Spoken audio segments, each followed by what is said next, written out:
dream job if you weren't in real estate?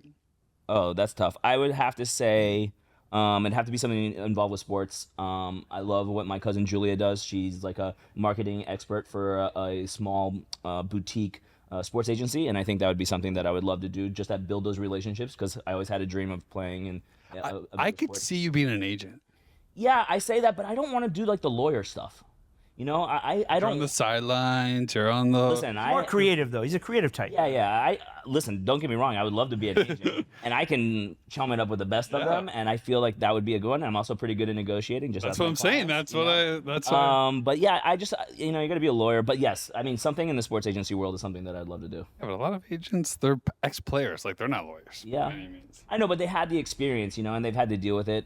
I do have to have a law degree. Right? No, Do you know? I don't think you do. There's an agency. There's some sort of qualification in that sense, but it's not a law degree. Like your CPA exam, but for like. I'm pretty sure Tom Cruise did not have a law degree. In that movie. Yeah. Show me the money. Show me the money movie. Yes. That's funny. What's your dream job? I mean, I'm doing my dream job. I know you said I can't talk about that, but that's clear. But what? I had 100 jobs and none of them worked. So this one is my Tried dream them all job. out. Yes. Tried them all out. I've tried them all out, right? I've sold everything you can sell. So I think I've landed in the right What spot. about you? You're the director of sales. Like, where would you go if you weren't as a director of sales of the Riley Smith Group? So I did the sports thing, obviously. Right. Yeah. Not that wasn't cool. That was very cool. Yeah. Of course. I just wish there was more upside to it. Yeah. But there's not, right? Like it's either all or nothing. I don't know what my dream job is. What was your major? Not anywhere close to my dream job. History? Advertising, which is like worst qualification. I didn't even ask him his major when I hired him. Yeah. The interview I actually have process. 2 majors, so let's put that very double clear. major? Oh, I have good a for you. finance degree and I have an advertising That's degree. good for you. So the advertising degree is like the athlete way of just Getting your graduating credits, college. Getting your credits. Yeah. Yeah. The finance degree was like, maybe I should think about my life a little bit more. But dream job, something that keeps me guessing, and which is why I like what I do. Like no one day is ever the same. I agree. I love that every deal is different, and it doesn't matter how many you've done. There's always something that's different on each one. Whether it's the buyer has issues, the seller has issues, the house has issues. There's always something new. There's a different story every single time. Yeah. And I get bored easily. Yeah. So if I walked into the same situation all the time and did the same thing every day, I would quit faster than I could even. For sure, I can see getting bored because you're just doing the same thing every day. The monotony, you're Yeah. just going on and going Exactly. and going. Yeah. That's why this industry is just compelling to me, and why ever since I got into the industry, it's never been a thought of anything else, which is good, right? Like that's what you want in life. So that's, right? that's where you want to be And I working. think I can speak for most of us that we're people. Like we like to interact with people. Yeah. And I think that I said the other day, and we kind of laughed. We're kind of like chameleons. Yeah. Like there's times where we have to be something a little different to cater to one thing or the other. And it's not just people; it's jobs and deals and everything. Personalities, and there's a whole bucket of things. I think it's one of the coolest things that we learn as being a realtor. Yeah. Is being able to adjust to different scenarios, different people, different. Of course, there's some times where I'm an appraiser. There's times where I'm an adjuster. There's times Psychologist. yeah, exactly. Yeah, get them on the couch. Yeah, exactly. For sure. Riley, you touched on it briefly, but what is one of? So this is a twofold question. You love to read. Yep. You read a lot. The sound outside is not good. But what's one book that you think anybody should read, and then one book that you think every realtor should read? That's a great question. And the realtor one is easy, right? Because the average realtor should absolutely read the $1 Million Real Estate book by Gary Keller, whatever it's called, right? The big red book, the playbook. There's different books after that for different levels where you are in your career. So I mean, but that's a must read for the average agent out there for sure. Yeah. And follow the script play by play. It's basics. Back to basics, but there's a road. That book gives you a roadmap to build. I don't read many books, but I read that one, and it like it's a career. It's step by step, and I've met a few people that have literally done step by step, and changed their whole life and their career from that book. Yeah, it gives you the basics of what you need to know. So, I mean, there's 100 of them that have been out there, and it's still the best one. Yeah. And then the book that everyone should read, and I think it should live by, is the book that I have everyone read on the team. It's the easy layup question, right? The Go Giver, about just how you should live your life and be authentic, and the more you're giving in whatever capacity, the more of the world generally gives back to you. So I mean, those are no-brainer questions. fine. Right? Yeah, I would definitely add in who, not how. Yeah. I mean, that one was such like for me, Yeah. especially on the real estate side, but it's because you're trying to leverage and all that stuff, and it's a great message I think for realtors because I think we try to do so much for ourselves, but really on the other side, for real life, I think knowing certain people that can help you accomplish the things that you don't know how to do is super important. Besides Riley, I think he's the anomaly in this thing, but we like to control almost every facet of everything. Real estate agents do. Yes, right. So like that is a hard concept to Yeah, grasp. of course. I mean, and who, not how, what you referenced, with Dan Sullivan and Dr. Benjamin, it's the premier. It speaks to entrepreneurs, which, once you become a realtor, you kind of have a job. But as you start to build your business, you're an entrepreneur. Right? You're doing everything yourself, and that book speaks to how foolish that is, right? And how fast you can leverage if you get the right people to help you. It's okay not being the best at everything. It's okay not knowing everything. I lived my life that way before the book came out, so now it makes me feel very validated about all of the delegation that I do. So, Yeah, I mean, I think that the 10X book that we read recently, that was one of the mindset-wise, one of the coolest, strongest message books and easy to read. Yeah. Just something that like it clicks. Like you get the concept. Basically, I don't think you read it, but basically it just Like I says said, I don't read. it's same authors. same authors, Oh, right? nice. And it's the title is 10X is easier than 2X, and it's so true. Like if you want to 10X something, it's so much easier to do a set of things or scale your business more than just doubling your business. It probably takes the same amount of work and you can get more results 10Xing.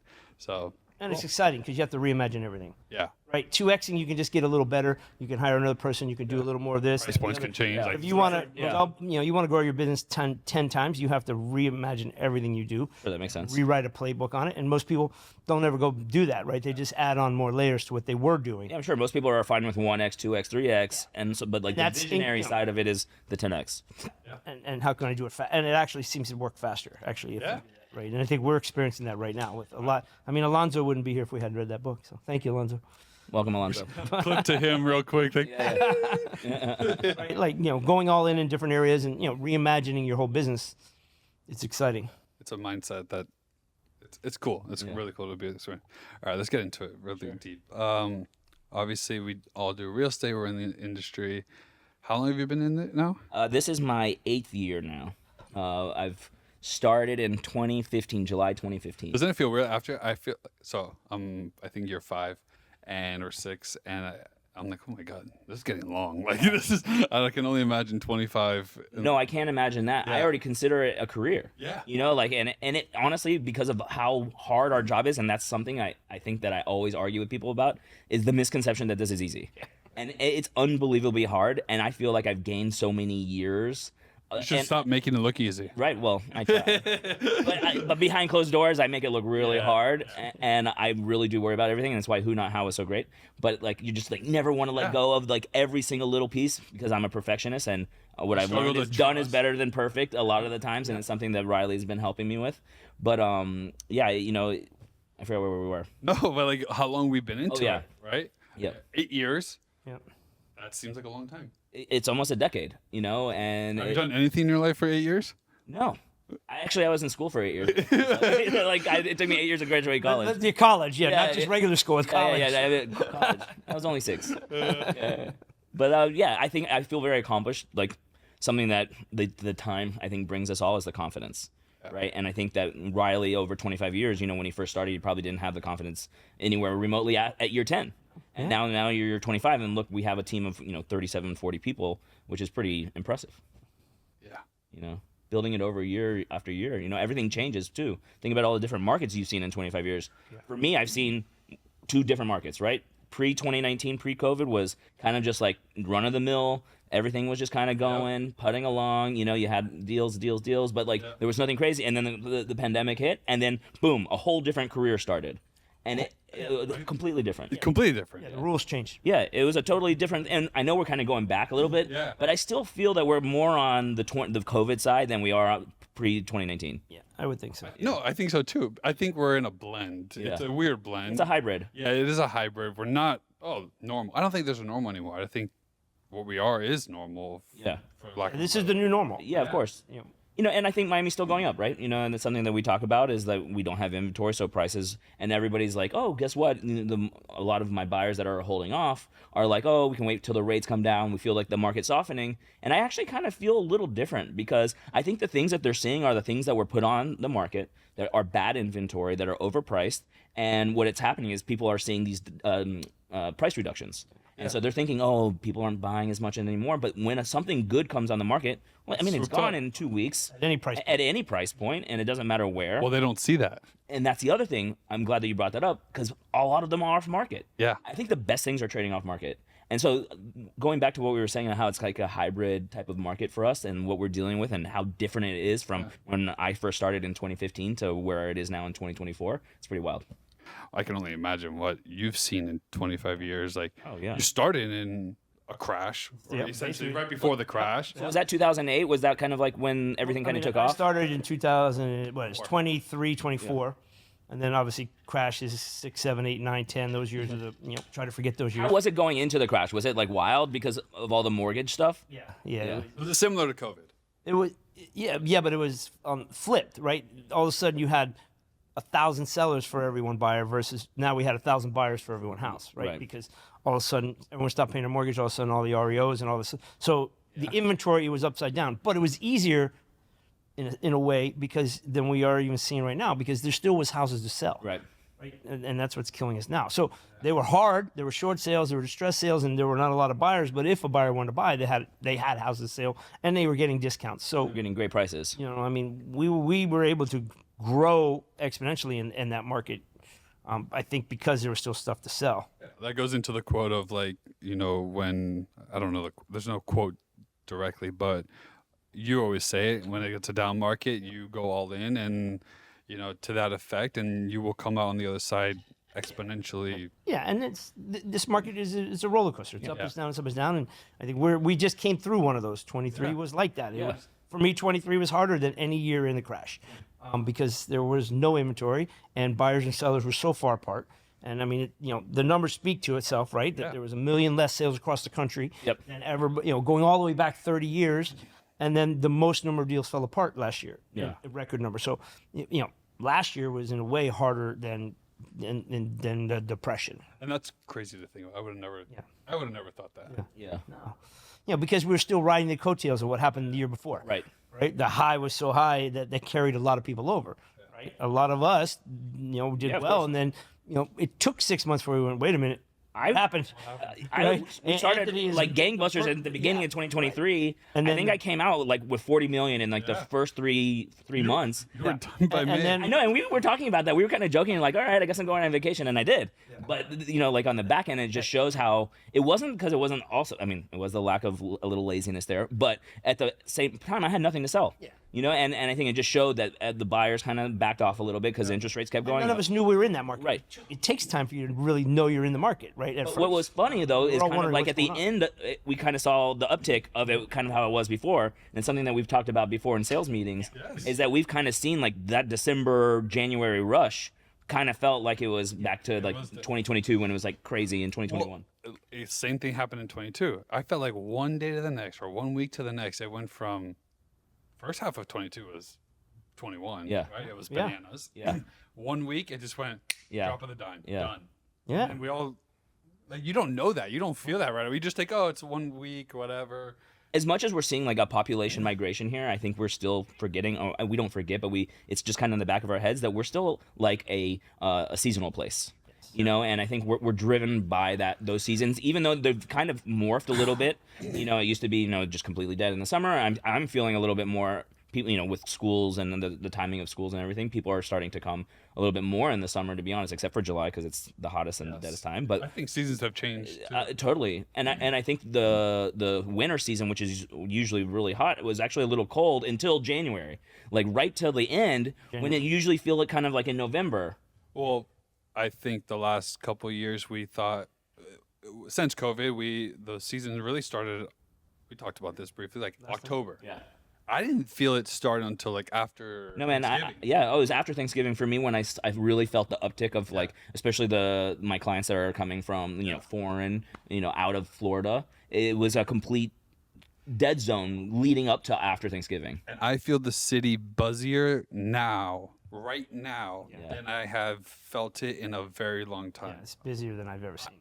I go downstairs to go eat to dinner on a Tuesday night. Yeah. Every restaurant is packed. Yeah. Traffic.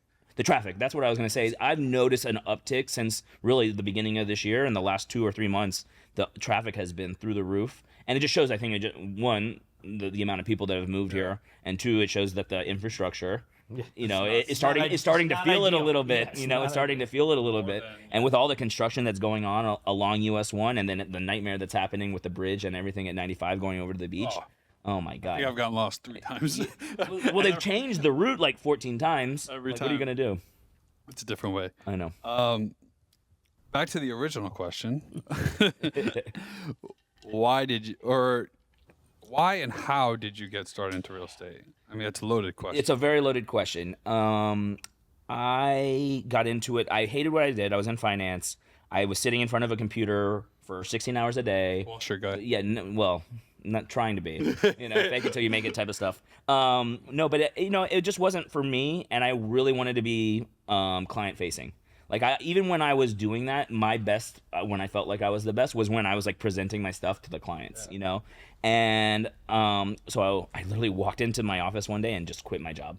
I didn't really know. I had an idea of what I wanted to do. Anxiety. There was a couple of ideas with some friends, and those just never worked out. But I knew somebody who's really well known in the industry, and I gave him a call and I said, hey, I see that you're doing well. I'm very interested in real estate. I've always liked architecture and stuff like that. As growing up as a kid, you're going to see like when you go travel abroad and you see these castles and this like old Roman architecture and all this stuff. It's super cool. And I've always liked cool design. And so he said, go get your license and come work for me. And that's kind of just how it started, And even at that point, and I think it's one of the best things that I learned at that is like, because I wasn't bringing in listings, I wasn't bringing sellers, I wasn't bringing buyers, so I was slinging rentals, and that really teaches you, and a note that I would have for all the beginning agents, like that first year I think I made $20K. Yeah, no. I went and got a second job. I coached football at Ransom and soccer for a stipend that doesn't pay my electricity bill. But I think that's so important. So you're gonna hustle at the beginning, and it taught me that I had to hustle, and that hustle has stayed with me till now. Yeah. Once you learn, it's like a callus in your mind that it just forces you to go. Of course. But I couldn't be happier. I think it's like such the best decision I've ever made in my life, and not just coming to real estate, but being in a place that I can feel comfortable, and I think that's one of the most important things. That's the thing they don't teach anybody, or nobody tells you when you get into the business. We have these conversations all the time, but yeah, I mean, what do I do? Yeah, like, where do I go? How do I grow a business? And who you surround yourself in, what your environment is crucial to how your first couple years are going to go, whether it's going to be long or... What we see is so much, and kind of like building on what we're saying, is like Miami has the highest, population of realtors in the country, right? That has the highest association. So many of them they're not there to sell real estate or to do the best for their client. They're there for a dollar, right? And so I think one of the most important things, and it's something that I really enjoy about being a part of this group, is the authenticity that we have, and kind of like that feel that we have. And I think that's super important for people coming into the industry is, the Miami glitz and glam and all this stuff, it can be blinding. It can be super blinding. So don't fall for it. Don't be the bug that goes to the light. Always stay true to yourself, and good things will happen. Yeah. No, I 100% agree. Yeah. This is a question for both of you, but I'll start with Riley. What were your challenges when you got into the business? Good question.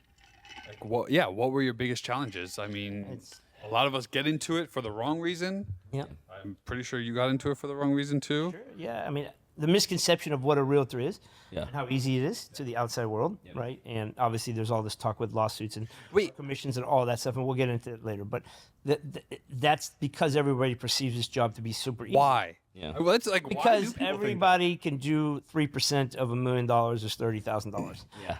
So you could do the math on what you think everyone's making, and you think they're making that on the day of the sale, right? You're not valuing, and I did the same. I'm guilty of it. You didn't value the 2 years worth of work they might have taken to get that client to that moment. Sure.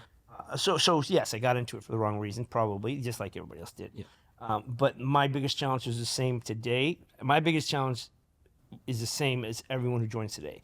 You get your license. They teach you how not to get sued. They teach you how not to screw up, and make sure you're doing all the laws and all that. No one teaches you how to get business. Simple as that.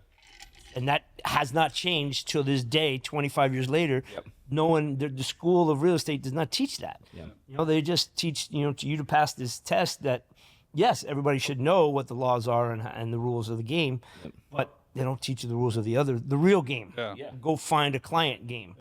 And so that comes with trying to figure out how to build your identity and your brand, and how do I stand out with 65,000 realtors. And that was my biggest challenge, right? I certainly thought it was going to be a lot easier than it was, and took me a couple years to realize, I kept waiting. Okay, when is it coming? And it never came. And then realizing eventually had to do something different and go out and get it, and really treat this more active. Treat this more like a business. That was definitely for me the hardest thing as well. Is like thinking, okay, I'm a realtor now. People are going to come to me, and they're going to say, sell my house. They're going to say, go buy me a house and everything. But if you don't do anything, and they, first of all, again, 65,000 realtors, you think you're the only person that you're going to get called? No. So I was always the secret agent, and we always joke about it, but it really does change how you think about it. And you're like, you have to build the business. Here we are 25 years later, and how many agents do we meet still operate that way? Yeah, right. They hope the phone rings. Of course. They don't want to bother anybody. I don't want to feel salesman-y or sleazy asking for business. We're going to put one thing out there, and everyone automatically is going to know. I told everybody I'm a realtor, so if they want me, they'll come to me. Which we all know that doesn't work. Right? But nobody explains that to you. So I think that that is one of the things. The beauty of coming to our team is we quickly debunk that myth for you and get you to get out there and to work. We open that. But that was the biggest challenge. Well, now what? I mean, I did an open house. Okay, that was my, that was really the only way. Like why aren't they sending me emails with contracts? Why are we not making offers? They told me that they would use me. Stuff like figuring out how to attract the business, that is the hardest part, and still the hardest part today. Yeah, I think. Did something attract you to the business, or was it just like you just? No, I mean the same thing that you hear from everybody. I love the idea of building your own business as a free, but with the freedom that we perceive realtors having. And listen, if you're good at this job, you can have a freedom if you want to, but it takes a long time to get to the place where you really get to have the freedom that you think you're going to have when you move into this business. But just in the back of my mind, knowing, and again, I had 100 jobs and none of them were sit at a desk. None of them were 9 to 5. So I knew I was never going to be a 9 to 5 guy. So the allure of real estate, I can work when I want to work. That's what drew me in. Again, the reality is you work when your clients want you to work. I was just going to say that. Like the freedom is kind of like, that's the reality of it. But the allure of it is you can set your own schedule. And, I came from a family where my dad worked from 8 in the morning to 8 at night, missed all my games, missed my life, missed me growing up. He came from the Great Depression. His job was to provide, very much like your job. And mom was there to pick up the pieces. And I always was looking for a career where that wouldn't be the case for me, where I could pick up my kids at school, go to their games, coach their little leagues, and do those things. I saw that in this, early on, and then I didn't really, what did I get myself into? And then now coming out the other side and been in it for a long time, I'm getting to enjoy that benefit now.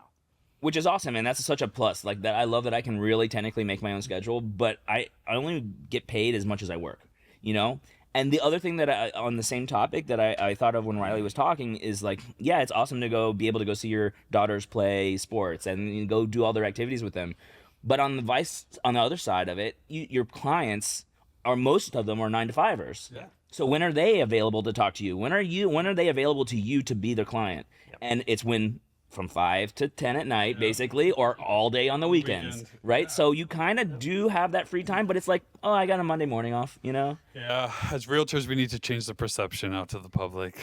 Well, it's tough to, and especially with these lawsuits, and like you said, I'm sure we'll talk about them at some point, but like, it really is kind of unfair, in my opinion, just to be branded as like a used car salesman almost, and I hate that because that's a completely different world, and the amount of things and variables that we deal with on a daily basis, I mean, it's not that the 3% is something that should be always whatever, but for the most part, you're earning that. You know, and especially if you're a good realtor and you show the people that you're actually doing the work. It's not just like my brother's selling my house, you know, or you know, my brother's mother knew somebody's cousin, abuelita, you know, like you know. So no, I always say good luck. Like I hope you.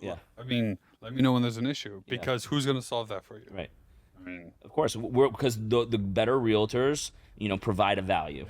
And that value is something that has like this arbitrary number to it, but at the most part, it's taken tens of thousands of hours yeah, for you to be able to solve those problems, Right. to be able to answer those questions, to course. be able to have the confidence, instill the confidence in your client Yeah. to go this direction, to make that decision. And none of that gets looked at in the final payment of what we make, right? Right. They just think basically you open the front door, you show up at closing, and you get a check. Right. And that's the perception the world has of us. Yeah. And you know, because we have this crazy 65,000 population of realtors, a lot of them probably shouldn't be in it and don't invest in their education and their time and their skills. They help perpetuate that. Unfortunately for us. It does big time.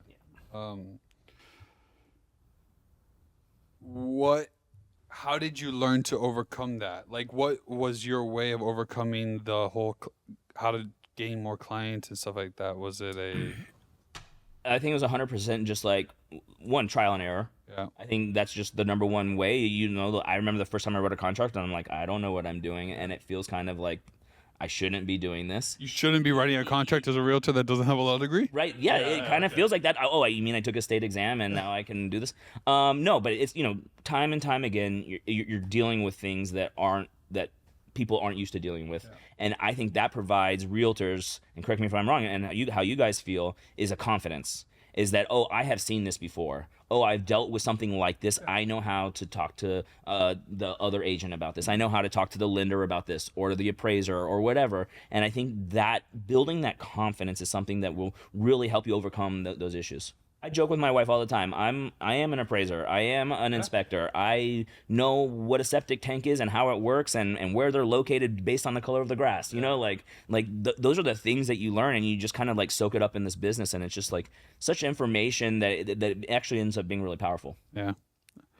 Yeah. So switching on to another topic. Do you remember the first time you met him? Yeah, sure. Just down the road here, like 10 houses away from here, sitting in Tiger Tail. Tiger Tail. Do you remember your impression? I was a listing agent, and he was representing the buyer. I had the buyer. He had the buyer, I remember, and he walked in the door, and well, it's funny. There's a backstory. If you ask him, there's a different backstory. No. That's why I asked him first. Yeah, I know. What's your first impression? Like, no, my first impression was you do showings. Like, oh, here's another realtor. just another dude walking in with his. I told this story 3 or 4 years ago when we were at the summit, and it's just like, oh, I'm going to a Riley Smith listing. Oh my goodness, It's actually funny. Wait, let's pause. He's wearing a hat. Yeah. He's now I am. He's Now he is. dressed Now I today, am. Yeah, no. But But at the time, I was like, okay, you know, it's like a $2.5 million listing. It's right over here. I'm like, okay, I'm gonna impress him. I'm gonna be in like slacks and a jacket. And I get out of my car. It's 100 degrees. It's 100 degrees. Beep. It's like 100 degrees outside. I'm sweating, and this guy shows up late. He rolls up in his golf cart. He's wearing a linen shirt. He's got his sandals on. And I'm like, this mother bleeper. Like, this guy, I can't believe this. And I was asking him questions. He's like, I don't know. I'll find out. You know, like, and he was on his phone. No, but it was cool. He was super real. And it really, at that moment, I was like, God, that's what I want to be. Yeah. You know, like you got to the point, Riley, to where you felt comfortable being yourself. I was comfortable in my own skin by that point. And this was in 2010. Yeah. Or no, maybe 19, sorry. Yeah. But it was such a eye-opening experience. That 10 minutes I was at a showing, and it just showed like, and you know me now, I'm just authentic. This is who I am. Yep. You know, and I think just learning that from you on that first time I met you was something. And thinking of, you know, where you were and who you were working for and how they carried themselves and how they dressed. Right. There was probably not a more stark reality. Yeah. when you walked in that room. Right. No, I always laugh every time we go somewhere and we're in a room with suits and ties. Yeah. I was at a happy hour last night with a law firm. You know, I saw that. Yeah, and I was wearing a t-shirt and my hat and jeans, and everybody's in suits, and I'm just like, all right, well, you know, this is it. You know, this is who I am, and this is, and the good thing is that I've done deals with a couple of those lawyers, so it was nice to, and they introduced me to friends and stuff, but like, this is who I am, and that, again, I think the authenticity part of it, people love that, is like, love that. And I think if you look at his career, that when I first met him, he wasn't really being true to who he probably is. Yeah, Just of course. like none of us are, right? Yep. We're always trying to impress or figure it all out, right? Fast forward a few years, being on the team, having some success, growing. Yeah. I think now you've gotten so much more comfortable in your own skin, Yep. and that comes from having more knowledge, having more trial and error. Just knowing you it's can't out there, jump into too.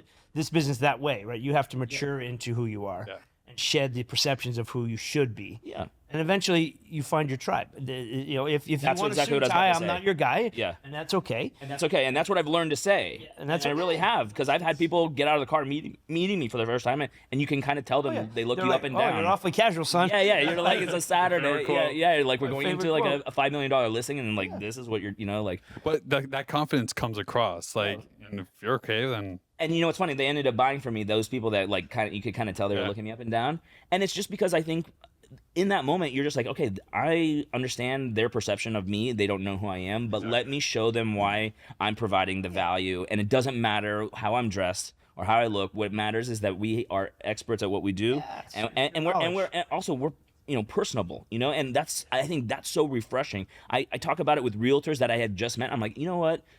I can tell that you like what you do as a job. Yes. And that is so refreshing, because we meet so many people in this business that don't really look or act like they want to be here. No, they're all wearing jackets and their hair is slicked back. Slick back, I mean, and they spent their last commission, rental commission check on Gucci shoes, and like Trying to impress. trying to impress, Right, and I they think get out of that's their what- 3 Series, Start impressing with your knowledge and what you know versus how you look and dress. Yeah. I think you've got there at that point in time. And again, the number one word, and we talk about it all the time, is confidence. I think that once you're at that point and you've earned that trust of certain clients, and all of your clients, really, you've earned the trust of them. It shows that you don't have to be a certain way to be really good at your job. Yeah. It's, I mean, basically, you didn't mirror Riley, but like it was like almost like you don't know what's out there until you know. Yeah. Right. You don't know what you don't know, and obviously there's TV and there's this, so there's all these perceptions that we deal with, that what we should look like, act, talk, the duties of the job, what our commission checks, Like all the the realty shows that are that's out there. Selling Sunset and all that stuff, that's there, and That's that's public. cool, but that's what a lot of people, the main majority of the people are like, okay, that's what I need to be, and that's not everything that this job's about. So at that time, is that when you thought about joining RSG, or That was the reason why I ended up Joined like a month later. Yeah, a month later, because Rebecca ended up I ended up working with Rebecca more on that one, and me and Rebecca hit it off right away. She was awesome, and I could just tell the way that she was talking to me. It was like so friendly and so nice, and obviously Rebecca's the nicest person that we know. That we can all say that. But she was just genuine, and I remember I think it was either the walkthrough or right before we were going to close, and I told her, I said, look, if Riley's hiring, I just threw it out there because I was a lone wolf. I was by myself at a brokerage that will not be named, and I was unhappy. I was already thinking about maybe even a career change, because that was my first year where I was doing well and I felt comfortable earning what I was earning, but I was still contemplating okay, is this long term? Is this something that I can do long term for me and for my family? I knew I was getting married. We were, we wanted to move to the Gables, blah, blah, blah, blah. So I was like, I need to have something that I feel more stable at. And I just connected with that. And I remember meeting with Riley for the first time when we actually met, and we started discovering that we have a very similar thought process and mindset. And, it's still a goal of his and of our teams is we want to hit $1 billion in sales. And from day one, I said, I'm in. Show me the Mountain Everest. That's what he did. He put a picture of Mount Everest in front of me, and We're going that's where we're headed. And I'm excited to be a part of this. I've never heard that story, so that's actually that's very Because cool, my because daughter, it's a lot of my daughter was born in August of 2019, and I started it with you in October. I started September 9th. Yeah. You were a couple weeks behind me. Yeah, exactly. It was in October because I took that month off, and that's something that I had told you. But we had already talked that I was going to be joining the team. It's pretty cool to sit here and see how far you guys have come. Yeah, of course. And very different paths. Yeah. But come a long way from those days. That's for sure. Coming up on crazy. 5 years. I joke about this. I joked a little earlier. I've never done anything for 5 years besides play baseball, my whole life. So, I mean, it is yeah, it is crazy. 5 years ago, person me. But like you just said, everybody takes a different path, right? And that's okay. Yeah. And I think that's what plays into what we're talking about. Like, you don't have to be the straight line. This is the highway. This is the POV that I'm going down. It can be like, I'm going to wear sandals and I'm going to wear linen shirts every day. I'm going to drive a golf cart everywhere. You know, and that's what you can do. Yeah. And you can That's wear the coolest a thing baseball about hat. the business. You can wear a baseball hat to a $10 million house. You know, like that's the really coolest thing. So was the attraction after you met with Riley and just got like, or I guess it was Rebecca, right? So Well, Rebecca was the entry point, She was right? a bridge. Got it. You know, she was the bridge, and then I sat next to Rebecca for that first year, and obviously, like, and it wasn't even. It didn't even take me a year to figure it out. Like the feeling and the vibe of that clubhouse feel, and the family that we created in there, you could just tell it was like something that you don't find anywhere else. And where I left, the brokerage I left, you know, it was just like, okay, here's a space that if it's open, you can sit here. Yep. Don't talk to anybody. I go in, and literally the only time I'd go in the office is when I needed to print something out. You know, and that was the complete opposite here. I wanted to go to the office. I wanted to see Amy and Koki and you and Riley and Rebecca and Liz. I wanted to be around that. I wanted that because it really did become that family outside of my home. yeah, I mean, I don't know if you want to harp, but like I always say, when you like who you work with, where you work, your energy's up here, your confidence is up here, like, and it trickles into every aspect of what you do. Totally. I mean, I think we're blessed to have a group of people that are very like-minded and very willing to help and share. And I think that's probably what you felt right away, right? Which you don't feel in an industry that's so cutthroat as ours. This industry is cutthroat, and Miami is on another level. and everyone's out for themselves. Everyone ever is. And I think, you know, for whatever reason, we've been able to foster a very different culture here. Where, you know, from the minute you walk in the door, everybody's willing to help you.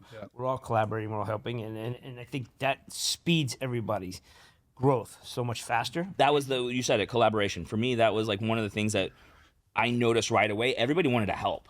You know, it wasn't like, oh, it's this new agent. You know, No it's egos. not like, who's this guy? You know, there were no egos. And that was something that was awesome. And also, you know, walking into the office, there's a different character in every cubicle and where we were sitting. And it's just like, okay, so like we don't need to be these cookie cutter people. We can be ourselves. And we all don't need to be the same. Right. And we all don't have to do the same process. Like, we're selling the same thing, but I can do it my way. You can do it your way. You can do it your way. Right. It's all There's good. still competitiveness amongst us, Yes. but it's also, but we want each other and the team to succeed. And that's what makes this team so successful, in my opinion, is that Anna sells another house, Amy sells a house, and it's something that we celebrate. And I think we're on a group chat, and that group chat is ringing off the hook every day. I had to mute it, you know, but like, but I still check it every day because it's always something that you're like, oh my goodness, look at this. And then there's 40 messages from every single agent for the most part, giving some type of comment, some type of like, and it just shows. And I think it's super important. I know I'm rambling a little bit, but for the new agents to see that, it's huge. you know, But to what people don't understand is to get to the finish line or to get to the contract. It's so hard. yeah. Right? And I think, you know, we all experience it. So when we see someone else in the group have that success, you know, sell that big property or finally sell the listing they've had forever, it's just a natural thing. You want to give them a little pat on the back or congratulations. Exactly. And I think we're unique in that respect, right? I don't think most teams are that way, right? Most teams are almost all out for themselves, out for the leader, and it's not collaborative and supportive like we are. Another part of that is that we all sell different things. You know, we're all kind of in different markets. We all have different price points. But what does that do? That strengthens you as an individual because you have the outlet of saying, oh, I know somebody that does Sunny Isles. Oh, I know somebody that does Coconut Grove. Oh, I know somebody that does Palmetto Bay. Oh, I know somebody that literally cold calls everybody and anybody and like it can get you into any off market. Like, you know, being able to leverage that that vibe and that friendship and that family is something that is invaluable, and that's why it really does make something that seems so plain and easy on paper, but it really does make it special behind closed doors. And I think it's what makes it okay for us to grow to the size we've grown to. But I think, you know, if we go back to when we were 10 agents, I'm sure people would have like, what would it be like to go to 20, 30, and now we're almost 40 agents.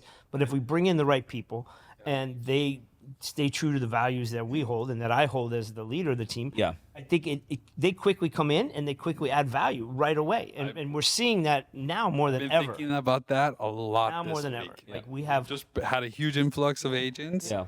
And yet we've had this amount of agents before at one time. I experienced it, you experienced it, you experienced it. it felt weird at the it time. was I different. remember that. It was so different. And this week, I've seen a lot of people and there's a lot of new faces, and you look at the people like, this is a different, not a different team, but there's a lot of new people, but I don't feel disconnected. And I think that's years and years of like forming this into what it is, right? Years. And really kind of like now you're cherry picking, Riley. You get to cherry pick like, okay, I really get a vibe with one meeting with this guy that he's going to be able to fit with us. Yeah.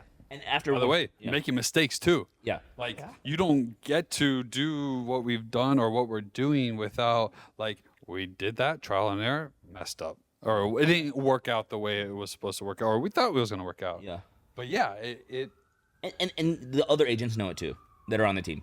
We kind of feel as new people come in and like, okay, we're gonna vibe. They're gonna fit into it. And there's been agents where it's just like, okay, like he's not getting it or she's not getting it. I think we've redefined the process a little bit more. We've understood the core values and things that we're looking from in agents now. We're not just looking for anybody, right? We're looking for the right fit.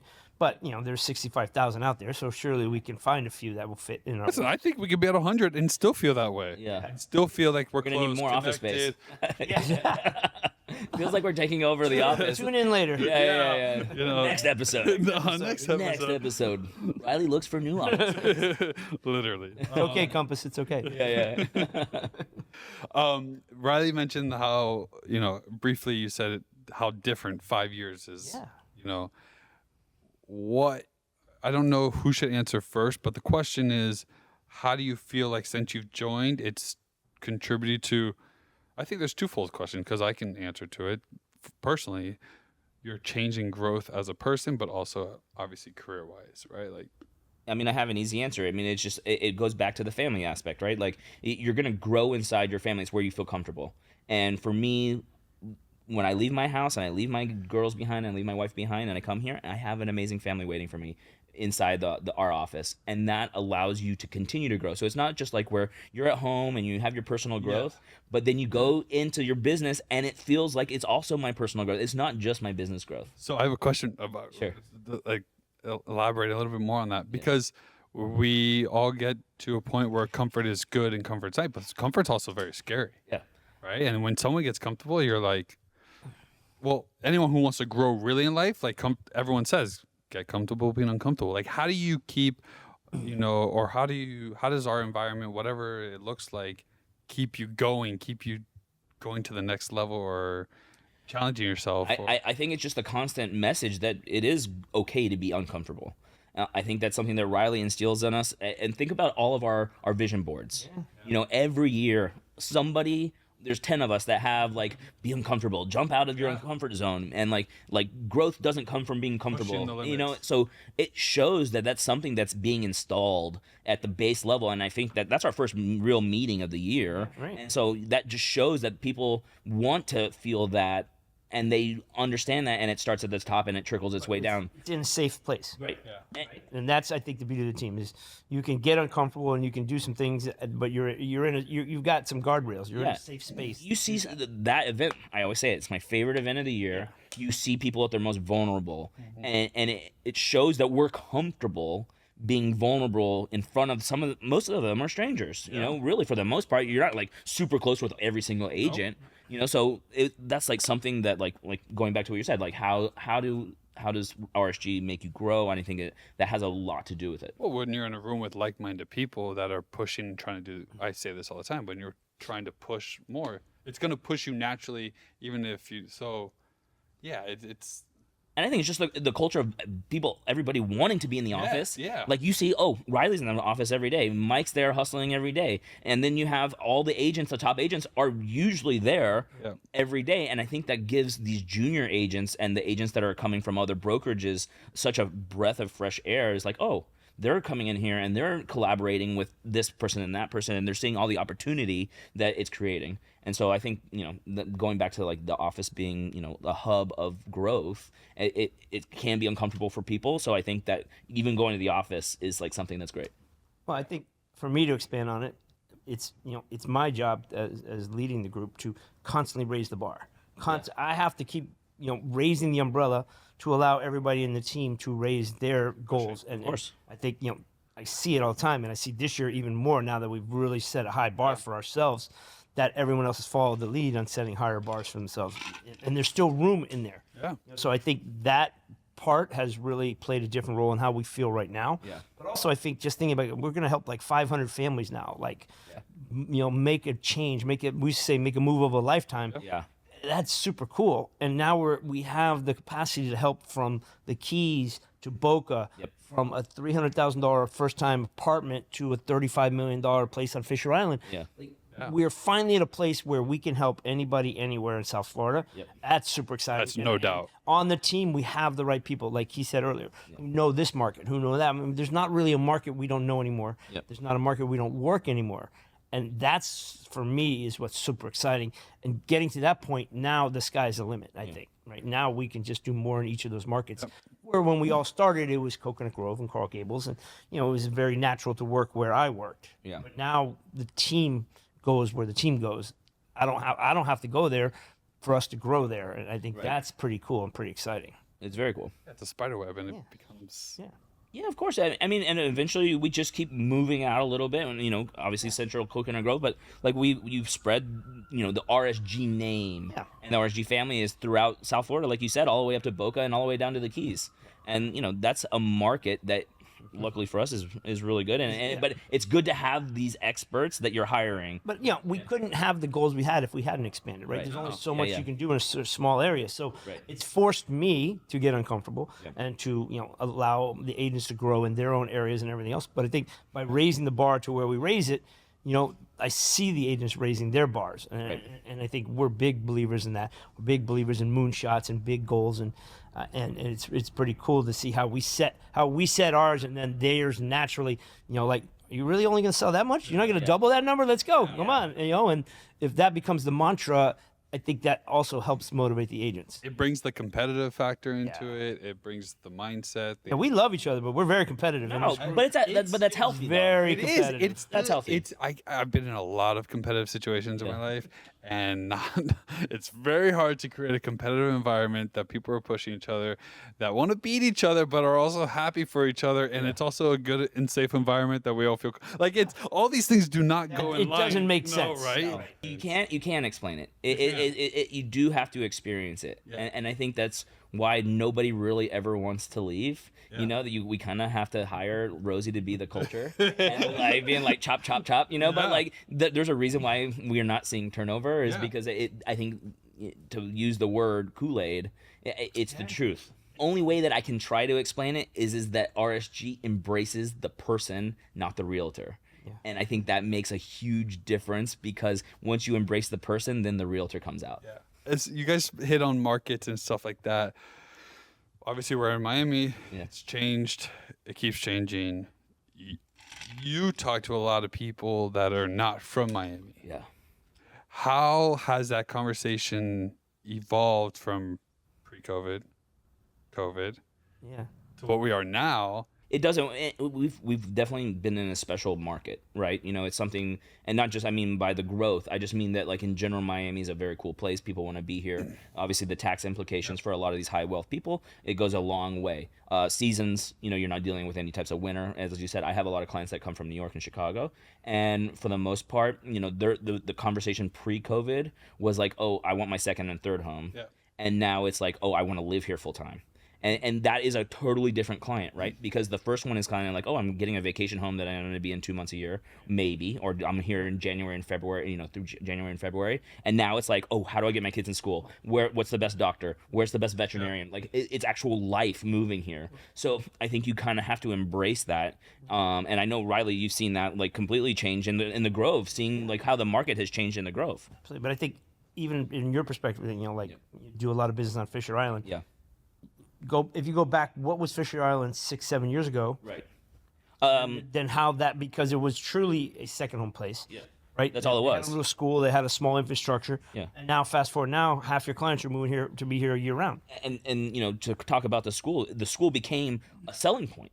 on Fisher Island. They put so much money into the school because they realized that people were coming down here to stay more full time, and that the school needed to be up to snuff to compete with, Ransom and Gulliver and the private schools. It's a private school, but now it used to be, anybody could go there if you're in the 33109 and 333 what's the other? It doesn't matter. But the Miami Beach zip code, you could go there. Yeah, 39. Thanks. And you could go there if you were living off island, and now, if you're not grandfathered into that, it's something that you have to be an owner or you have to live there. And I think that just shows what you're saying. Yeah, is that infrastructure had to adapt because the buyer was a totally different buyer. Before, those people in Fisher Island use those apartments two, three times a year. Yeah, like the prices are different, but really, like the landscape of who the clientele is and who wants to move to Miami is the same. Right? It's the person that, like you said, yeah, exactly. It went from seasonal and from 2 months a year to like, I want to live here full time.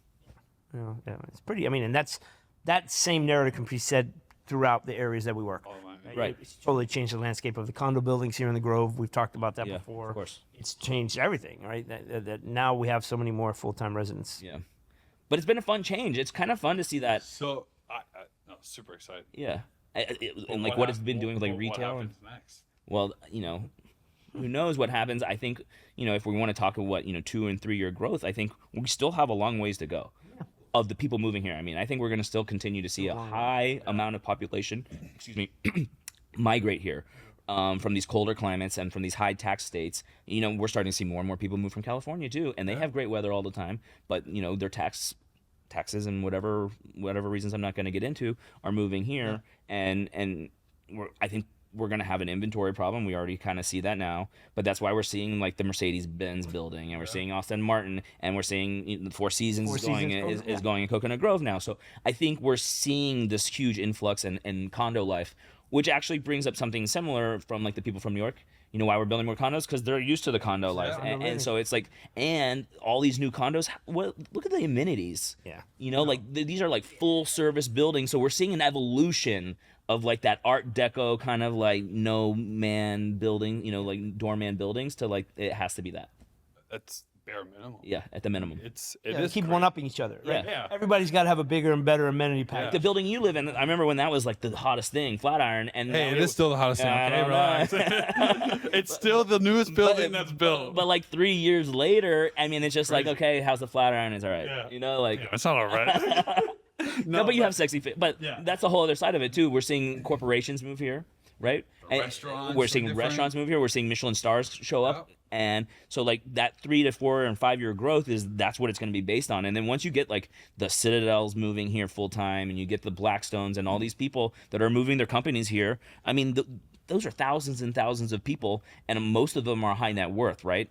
So where are we going to put them? Yeah, people keep talking about the new developments and the condos, and oh my God, it's so much, but there's so much for a reason. Yeah. Like these developers are very smart. They have obviously they have a lot of money. They don't do things just because. Right. The research that's going into it, the fact that they feel confident to put a Mercedes-Benz, a Dolce & Gabbana, a Baccarat, like all these labels on it, that Yeah, to put a Four Seasons in Coconut Grove would have been unheard of 5 years ago. That's exactly what I was going to say. Unheard of. Residents only, on the map.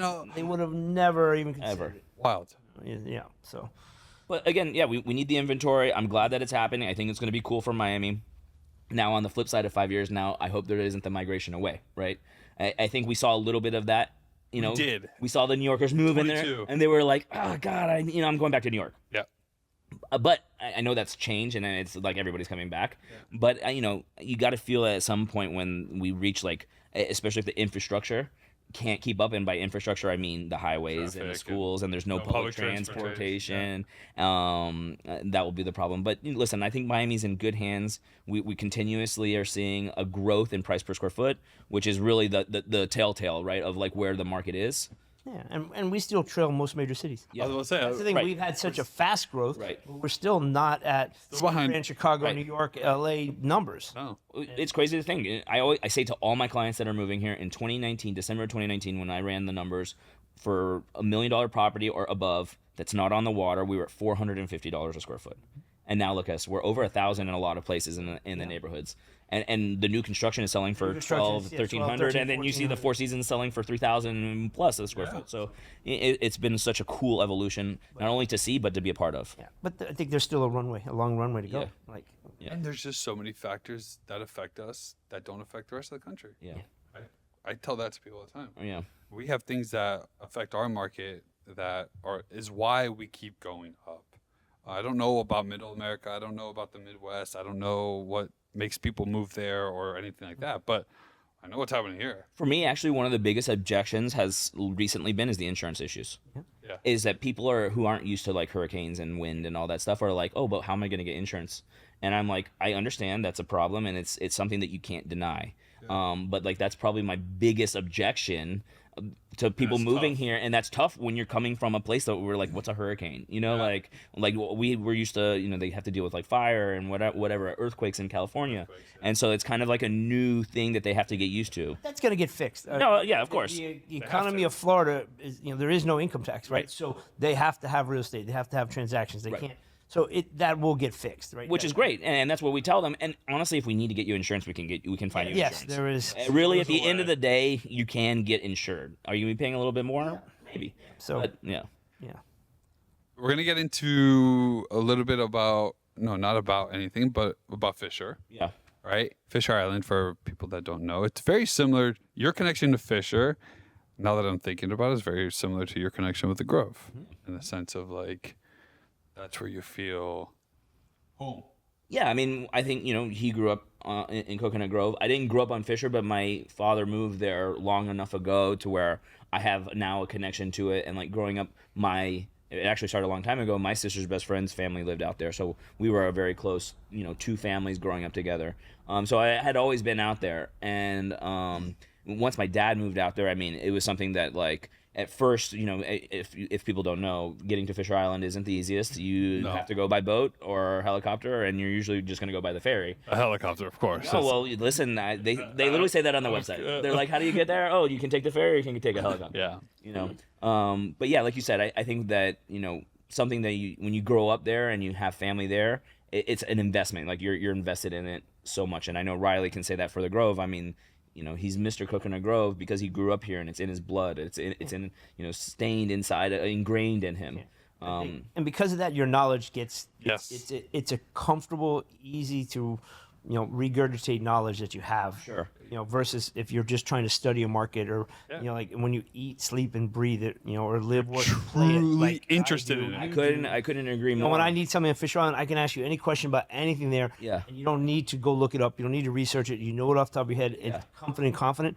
I think and we talk about this all the time, like it's the consistency, right? Yeah. You know, I was blessed to have the consistency of being born and raised in Grove and Right. working here and knowing it. Yep. And you have that same comfort level, I feel, at Fisher Island. Not just the comfort, it's just also knowing kind of like the behind the scenes stuff. Sure. And you know every nook and cranny and every little alleyway, street. The things that are not on the news. And on Fisher, I know everything that's not on the news, right? I know like there's a lot of stuff that goes on behind the scenes. You know, there's a lot of things that when people are looking there for the first time and they're like trying to be introduced to it, there's a lot of things that people don't know. Watch Fish on Fridays. Slight plug. Yeah. No, but seriously, you know, I think there's so many intricacies to living in a place that's basically a country club on an island. I think before we talk more about it, not everybody listening knows even what Fisher Island is. Yeah. Probably. Give us what is Fisher Yeah, Island? so Fisher Island is basically, it used to be the southernmost tip of South Beach, and then when they government cut, it became its own island. I did not know that. Which is I always didn't know it was connected to attached. the, it was the southernmost point of South Beach, and then when they government cut, it became its own little island. What year was that? Dude, put me on the spot. 51, I think so. I did not know that. That's Yeah, look it up. Don't look it up. But what I will say is, so it was the southernmost point. It was the Vanderbilts owned it for a while. A lot of high power families owned it. You know, that generational wealth, old Miami, old U.S. money, basically. And now it's become and blossomed into this. You know, it is a club. It's an equity membership club. It's a lot of celebrities, a lot of high net worth people live there. It's a place that really is a country club on the water. How many properties ballpark? Sure, 800-ish. 800-ish. 800-ish units, and they're building another building. You know, allegedly they're waiting for the sales to go up a little bit before they can break ground. Yeah. And there's right now there's 9 and 12, so 21 single family homes on the island.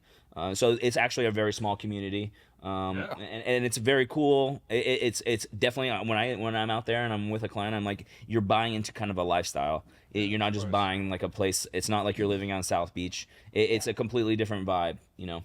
It's almost like an Ocean Reef kind of vibe, right? Exactly. It's exactly like Ocean Once Reef. you land on the island, you're on the island. And Yeah, you never have to leave Ocean Reef. You never have to leave Fisher Island, to be honest. You know, they have everything you need there. You know, they have a pharmacy, they have a doctor, they have a bank, they have, you know, a fire department, they have one police officer, you know, they have a deli, they have a market, and they have 9 restaurants, they have a golf course, tennis courts. I mean, it's really a one place. It's great, especially for the Miami, like people that are moving to Miami, the clientele that are looking for that like that vacation. Yeah, well, that's a great word, and I'll get there in a second. But like that vacation feel when you're at home. Yeah. You know, because we're such a seasonal place, and we've always been kind of like that second home. I think it's something that's super attractive to the people coming from all over, and then of course the exclusivity, like when you can't get there without your name being on a list or whatever. Well, I find it funny, like because it's so hard to get to, is what makes it. It's what is that special thing that makes it what it is. I think a lot of people are scared of it because of that. Yeah. And like, oh God, I gotta go to Fisher today, or like, oh, why I have to take this every day? Like, imagine a guy that has to work in Brickell, you know, and he's like, I gotta go do that every day. But to be honest, I mean, it's like 8 to 12 minutes on a ferry. You read your emails, you make your calls. like sitting on I-95. I mean, it's very different. Sitting in traffic, and Dad has actually, been doing it for years. for Right? years, and he travels a lot, and it's not like he can't get to the airport in time. Yeah. You know, and the airport's literally right down 95. I know the traffic's horrible now, but it's like you get on MacArthur and you're there in 25 minutes. You commute 20 minutes anywhere in Miami now, Right. right? So it's It's true. Going from the tip of the Grove to the end of the Grove is 20 minutes. I will say though, it is exclusive. It's a very special place in my heart, and it's a very special place when I move my clients there. I think that they fall in love with it, but it is not for everybody. Yeah. You know, there is an aspect to it where you do kind of feel it's almost too exclusive, like where you're kind of like trapped. the same people all the time. It's the same people all the time, and then you run into like all the, you know, the same little cliques and political stuff that goes on, and you know, but you're gonna run into that in any real neighborhood that has a HOA or any and that condo has a association condo associated or membership or anything that you're always gonna run into those problems. But it gets a little bit like turned up out there. You know, one, it's these high power, high net worth individuals, you know, that think that are spending a lot of money, and they think they're the smartest person in the room, and there's 800 families of those out there. So that's a very tough environment to always be in. Navigating it. Yeah, but I will say, which is kind of something, one of my favorite things about Fisher Island right now is just. God, you answered my question. My next question. I'm sorry. What is one of your favorite things? What is your favorite thing about the Fisher? Okay, so that's a 2-part question. One is like, what's my physical favorite thing, and then what's like kind of like what I'm seeing happening right now, and it's really the age of the owners are coming down. Yeah. To see the young quote unquote money that's coming, self-made money that's coming in to Fisher Island specifically, and seeing kind of like these young families that used to be very country clubby and, you know, like tidy up and Palm Beachy. Yeah. And now it's much more fun and hip. Like the beach bar would close at like right after sunset, like at 8 p.m. And it would close, and it's like, why are you closing? And now it's like with all these young families, they're like, why don't you stay open for the football game? You know, like they actually put a TV there. You know, like but it's really cool to see, and I think that just goes a long way in being able to market it. Right? It's not like you're buying into West Palm Beach. It's not stuffy, and it's as stuffy. Not as stuffy. And so that's like one of my favorite things that I'm seeing in the evolution that I've seen. But yeah, if you want to say what's my favorite thing about Fisher Island, it's definitely the actual community is underrated. Like the people that work there are such a special breed. Those people have been there for so long, and they understand the importance of like how to feel out there. Yeah. But they really feel like home. You know, they make you feel like home because you only have certain amount of places you can go get breakfast, right? You only have certain amount of places that you can go have dinner or lunch or where you're going to get your groceries. And there's so little turnover on that side of things. I think that's very important to have that feeling. And it's something that you wouldn't think about, right? I was literally just thinking. I could say the beach club. I thought you were going to tell me the beach club. Yeah, right. That's what. Well, that's the first place I take anybody that I go. Or where you keep your yacht. But yeah, right. Yeah, exactly. Yeah, my big yacht. But that's why I think it's important, because it's something that nobody would think of first. On what is really special about that place. Yeah, I can say the beach club. I can say, you know, the golf course was designed by PB Dye, like one of the most famous designers. You know, they have one of the best tennis clubs in the world. They just built pickleball courts and paddle and all that stuff, and it caters to everybody. And I think that's a part of the special, but I think it's the people that are really running it behind the scenes that are something that like you're not going to hear a lot of like praise for. Well, they make you feel special, right? It's like when I of go to Coral course. Reef and they know who you are. Or back to the Cheers day, you walk into the bar and they have your drink waiting for you. Right? Yeah, they make It's you the a same rum feel. punch when they see you walk in. They know they make me a martini when they I get know there. who You you know, are. like, You know, yeah. at all stops on the island, Yeah. which is kind of cool. It's very cool. Yeah, does it make you feel like, oh, I'm tired of coming here? Yeah, listen, I originally, and I've said this before in a different forum, like the first like couple times I went out there, I was like, God, I can't do this every time. Like when my dad moved out there, because it's just like, oh God, this is how I'm gonna see my dad. I'm never gonna see my dad. And you realize that it's not as hard, and it's actually something to look forward to. And then once you're out there, you're like, oh man, I don't really am missing much anywhere else. So I think it's like the family side of it, and I'm going to keep going back to that, is overlooked when you're talking about such a place that has like this exclusive like vibe. Yeah, very cool. Yeah, I would have never thought it would be a neighborhoodly vibe to it. It's still getting there, and that's what a part of my evolution talk was. Is like now there's like young families with young kids, and now they're gonna grow up out there, and and they're gonna see that, and now with the way that the work habits are, you work from home most of the time. Most of these people, so you can like actually be around. Yeah. Obviously, it still has a very seasonal vibe to it.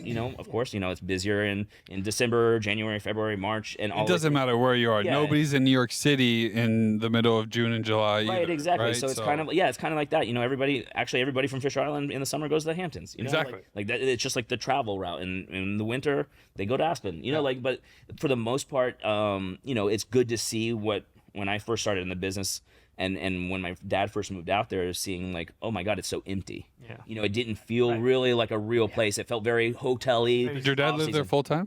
He lived out there. Besides traveling in and 2011, I want to say he moved out to 2010 or 2011. I can't remember, but right around there. So he's been there for 15 years now. And he's now full time. That's his place in Miami. Oh yeah, that's his only place. That's what he does. That's cool. Go ahead. No, go. I was just gonna say a part of that is like something that it's so exclusive and you feel so safe. I mean, he travels a lot. My dad travels a lot, and the people there travel a lot. Obviously, most of the people, nobody locks their doors. It's like it's a feeling of that security blanket. That obviously you got to swim over there if you want to see it. And you're not going to do that. So you're not carrying an 85-inch TV on your shoulder. But I think that's something that's really special about that. So the next question is interesting because you hit on it. Yeah. The people that are there now. So who is the? I guess this is it's a multifaceted question, right? But who is the buyer now? Like, who is looking to go there? Mostly, we're seeing a wide range of people actually. Like obviously, you have the finance guys and all the investment bankers. You have high-powered lawyers, of course. There's rumors of some celebrities, that are looking and wanting to move there. There are celebrities that live there already. Former and past and current athletes that live out there. So it's very cool to kind of see like the different groups that are out there. And going back to the age thing, I really mean it. It's really cool to see. This young successful attorney is moving out there, or this young successful venture capitalist is moving out there. Modern, of course. But I mean, listen, we can't deny the price points out there, right? So you do have to have a certain level of wealth to be there, and throw on top of like the buy-in fees and everything that goes on, and just the holding costs in general. I mean, what are the price points, just for people who don't really understand? I mean, just for entry level base, you're not getting anything less than 2,200 a square foot, Okay. And that seems. Which translates to 4 million, 5 million. You're not. Yeah, like obviously there's places that they have on the island that are less than 4 million, but like your entry level is like 4 million. Gotcha. And those are the older buildings. Those are the things that are going to need work. But you're seeing the newer stuff on Fisher Island sell for well over 4,000 a square foot in the newer buildings. And then they're trying to sell the new building at over 6,000 a square foot. So it's pretty wild to see like that's where it's going. And the houses that they're building right now, I think they're selling for like 4,500 a square foot. But the price tag on that's 36 million. So And there's so few of those, right? So, well, yeah, they're building 12 currently. So they have 12 lots. One of them is already sold. 4 of the lots individually have sold. The owners haven't decided if they're going to build or not. But yeah, I mean it's very cool. And this is the last build, right? Like this is the they're out of real estate. This is it. This is it. There's one other privately owned lot on the island that a private owner owns, but it's basically unsellable just with like the location of it, and you can't really build on. I mean, you can, but it doesn't make sense. What's the oldest building on Fisher? I think the first one was built in the early 80s.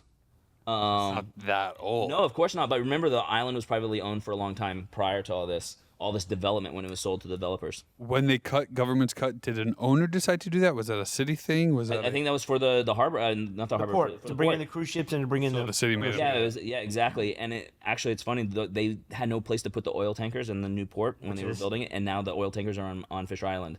Yes. So there's like one part of Fisher Island that's blocked off that actually is owned by the city of Miami. That's not Fisher Island owned, and it's the oil tankers. Interesting. Yeah. So what would you like to see evolve beyond what you've already mentioned? But like, what would you like to see evolve or change?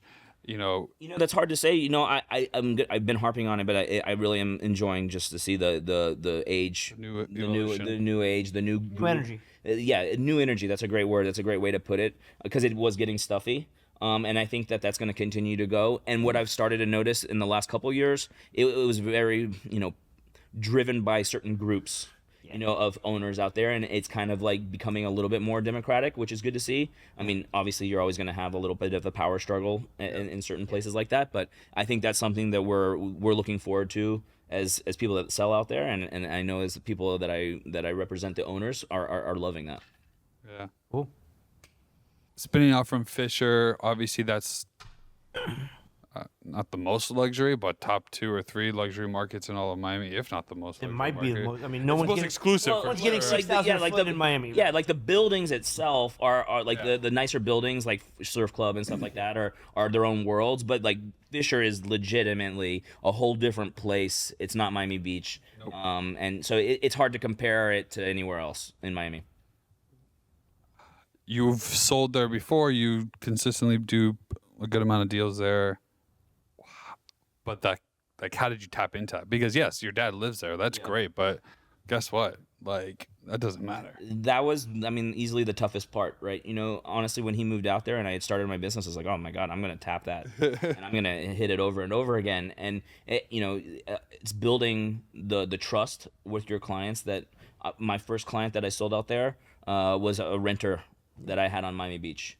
And I just stayed with him, and we built the trust and the rapport to the point where, and in the meantime, I'm becoming an expert in my mind on Fisher Island. I'm learning everything. And so it was easy for me to sell him out there.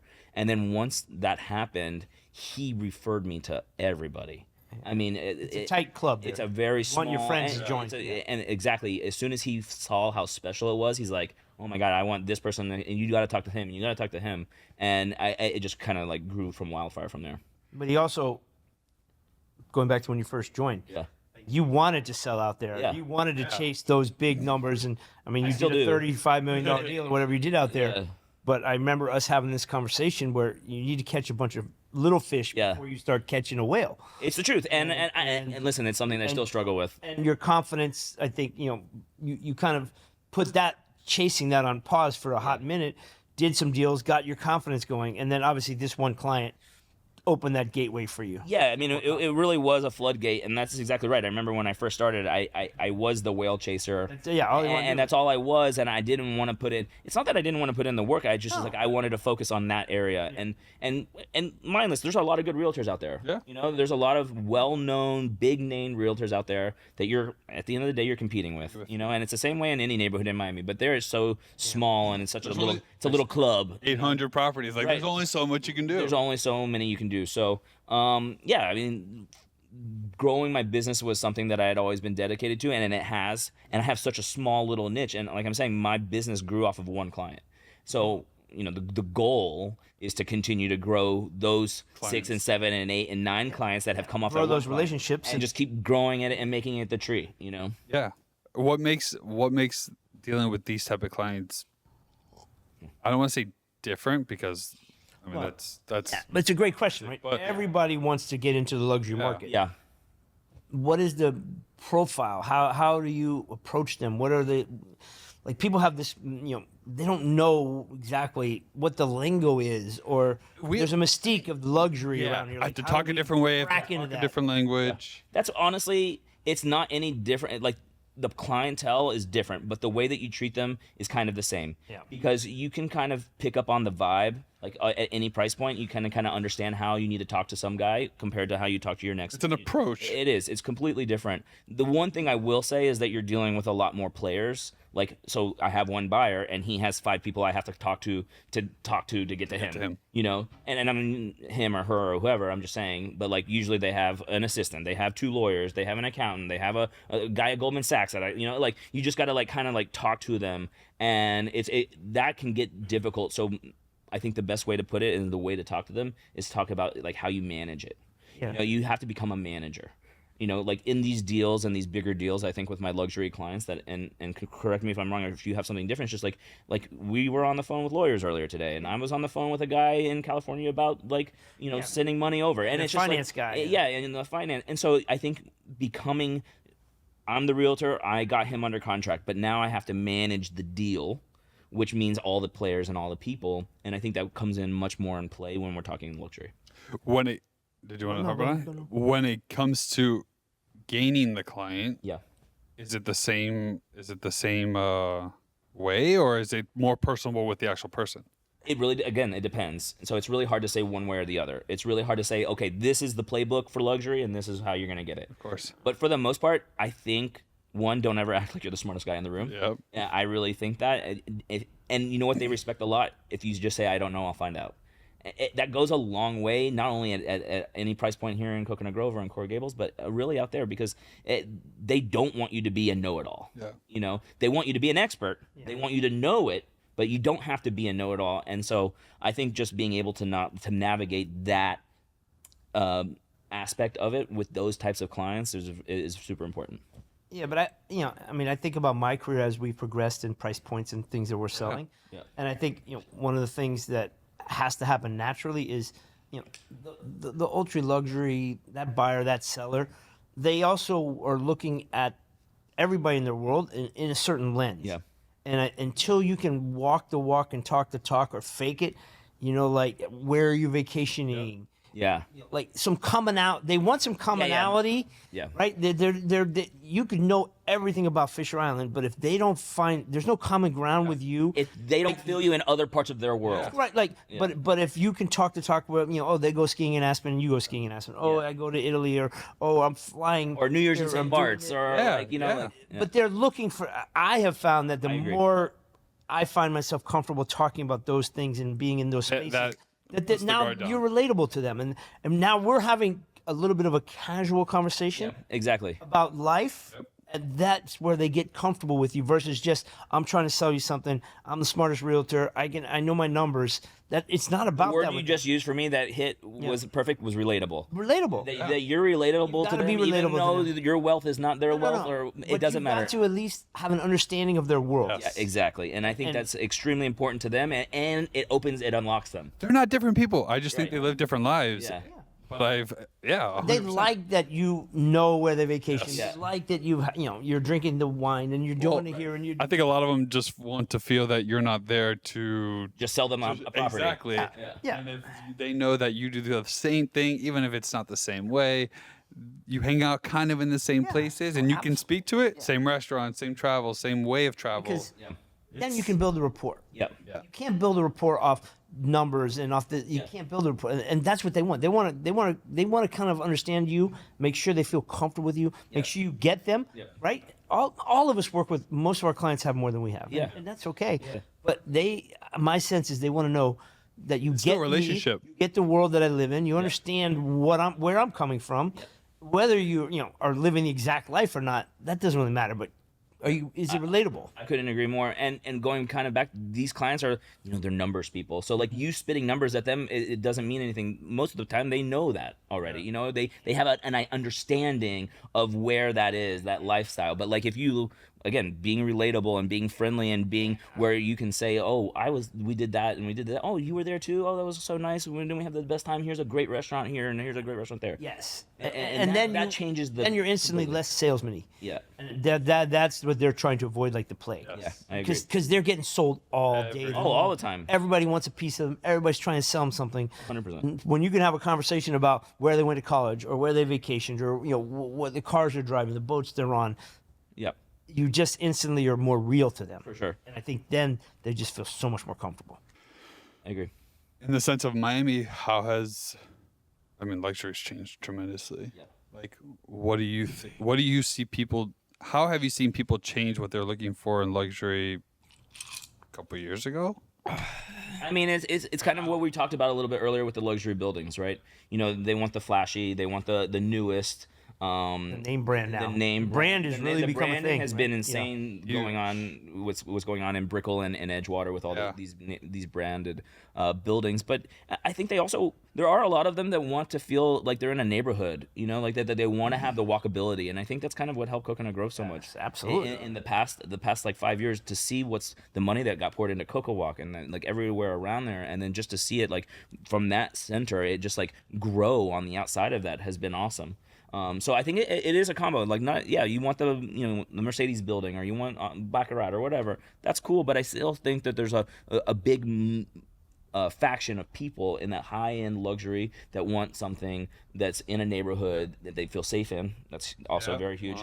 And with good schools and have the walkability. Well, and I think they want that from afar. They're looking at Miami. We have a lot of great buildings right here in Coconut Grove, but nobody's ever heard of Grove Hill or Grosvenor House or Harbor. But they've heard back in the day of Ritz-Carlton, and now they've heard Four Seasons. Now they've heard Cipriani. Yeah. So some of those brands that are being attached to the buildings now are giving instant comfort to people who are moving here almost sight unseen. Right. They fly in, they look at a couple things, and they buy it. Yeah. But now, when they're in Chicago, New York, and LA, they know the brand. They're comfortable, and we know what we're getting. Versus, it's a really great building, but I don't know anything about who built it. Yeah. What it's about, how the amenities are run. And with all the migration here from Chicago and New York and wherever, like the actual person is changing. Yeah. You know, like the way that they saw and they experienced life and what their values were and what they were looking for was completely different than what my local Miami, even at the high end or the lower end or wherever, was different from what they were looking for. So I think that's been something that we've seen and we will continue to see as the years go on in luxury.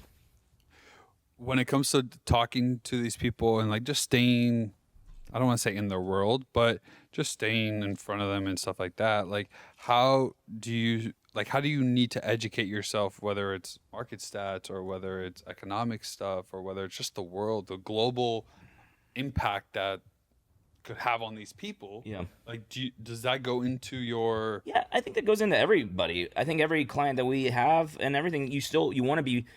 We're gonna go back to the word Riley is relatable. You want to be relatable to all the people, and everybody's going through what's going on in elections, and everybody's gonna go through what's happening with the interest rates and at the banks, and everybody's dealing with all of that. So I think staying on top of that is extremely important, no matter who your client is. But I think what's helped Anthony and I start to play in that world is that they also want people who are not fake. Yeah. Like they appreciate that. Like, our client Ron, who we work with together, like he just appreciated real. Everybody around them is fake 24/7, telling him yes, kissing their ass, and they get tired of that. Yep. And I don't think they respect that. Yep. And so if you're just relatable to them and comfortable, but you're confident and you know what you're doing, and they get that message from you, then they instantly shed a lot of the things that we all, and again, we label them a certain way. Yeah. This ultra rich crowd, they've all put their pants on the same way, right? They all do a lot of the same Exactly things right. that we Yeah. do every day. They have the same concerns really when it comes to world-related stuff that we do. But they're always being sold, and they're always being like people trying to impress them. Yeah. And if you're not trying to impress them, right, you're just trying to be comfortable and relatable with them, their guard goes down. They generally are more attracted to that. Like they like that. They're happy with that because they're being sold all day long. Yeah, and I think it's something that we've instilled within the RSG with the whole family thing. I think if we treat them and they respect, if we treat them like family, like I always say in my head, I'm like, I'm gonna treat like this is my mom. And like, cause I'm gonna be honest with her, and I'm gonna be truthful with her, and I might say something to my mom that I might not say to somebody else, but like at the same time, like that they'll respect it. If you have the confidence to contradict them or say, well, I understand that's how you see it, but I really believe it's this way or that way, they get comfortable. If you're comfortable, they're comfortable. Yeah. So many people are uncomfortable trying to get in their world, trying to grab them. They're scared. They're scared, of course. But you're trying to be over impressive, and that comes off as you fake. You can't impress those guys. Those people are not. You can't. I know it all. And that's what I said earlier. Yeah, you don't want to be the know-it-all. Yeah. And so I would say if you're trying to crack in luxury, be very confident in what your knowledge. Yeah. But be genuine who you are. Yeah. That is authenticity. That's my name to the game, and that's how it will always be. Last question. What is so rewarding when it comes to, I don't even want to say rewarding in the luxury market because that just makes it sound like How much money we know? yeah. I mean That is very rewarding. I was gonna say that's not horrible. Let's not deny that. Listen, yes, it can It's be a bigger great. challenge. Yeah. The game is harder, stakes are higher. It's like going from the $5 blackjack table to the $100 blackjack. And also like some of my biggest deals were like years in the making. Yeah. You know, so you Right. have invested so much of your own time. That's and the your- reward. And the reward is that okay, I got to the finish line. They're happy. Yeah. Everybody's got paid, and that's great. But at the end of the day, they're happy with where they're at, and they understood. Okay, Anthony, Riley, Mike, Got it done. They got it done for Yeah. me. And I think building that relationship with the client, especially at that level, and really at any level. Yes. At any level. You can talk about my first-time home buyer or my person who invests everywhere and has all these houses. If you don't build that rapport and that like trust and that right, that one thing where it was like, oh, hey, Mike, I'm moving to Miami. Who did you use? Anthony. You know, like that's the most rewarding part about it. Yeah. Well, All right. thanks, guys. Cheers. Here's done. Yeah. Cheers, gentlemen. Cheers, guys. Yes. Wrap, as they say. All right.